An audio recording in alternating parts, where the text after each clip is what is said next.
এভাবে বেগুনি তৈরি করলে আপনার প্রতিটি বেগুনি হবে ফুলকো আর অনেক ক্রিস্পি। যারা নতুন রাঁধুনি আছেন তাদের জন্য এই রেসিপিটি অনেক কাজে আসবে। একটি বাটির মধ্যে পরিমাণ মতো পানি দিয়ে কিছুটা লবণ দিয়ে দিচ্ছি। এবার লবণটাকে পানির সাথে মিশিয়ে নিয়ে কেটে রাখা বেগুন দিয়ে দিলাম। একটা লম্বা বেগুনের অর্ধেকটা নিয়ে পাতলা পাতলা করে কেটে নিয়েছি। বেগুনটাকে 5 মিনিটের মতো পানিতে ভিজিয়ে রেখে এরপর পানি থেকে তুলে একটা স্ট্রেনারে রেখে পানিটা ঝরিয়ে নেব। এরই মাঝে আমি একটা ব্যাটার তৈরি করে নিব। 2.5 কাপ বেসনের সাথে 1/4 কাপ দিয়ে দিলাম চালের গুঁড়া। মরিচ গুঁড়া দিব 1 চা চামচ পরিমাণ, সাথে সামান্য পরিমাণ দিলাম হলুদ গুঁড়া, 1 চা চামচ জিরার গুঁড়া, গরম মশলা গুঁড়া দিব 1 চা চামচের 3 ভাগের 1 ভাগ, বেকিং পাউডার 1 চা চামচ আর 1/2 চা চামচ দিলাম লবণ। এখন মশলা সহ শুকনো উপকরণগুলোকে মিশিয়ে নিব।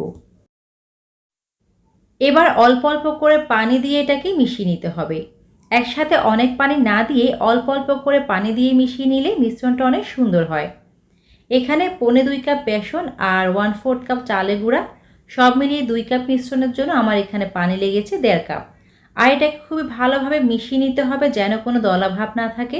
একটু সময় নিয়ে মিশ্রণটাকে মিশিয়ে নিলে বেগুনি অথবা চপ যাই তৈরি করেন না কেন সেগুলো অনেক ফুলকো আর সুন্দর হবে।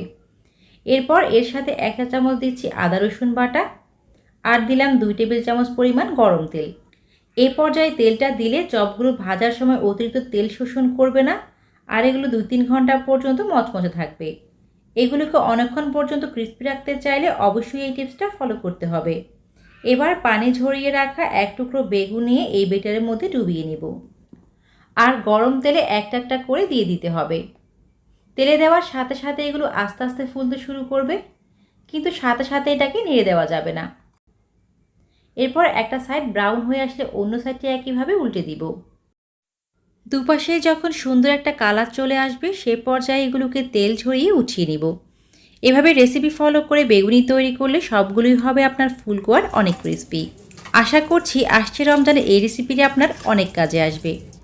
রেসিপিটি কেমন লেগেছে অবশ্যই কমেন্টস করে জানাবেন। আজ এই পর্যন্তই। ভালো থাকবেন সবাই। আল্লাহ হাফেজ। আসসালামু আলাইকুম।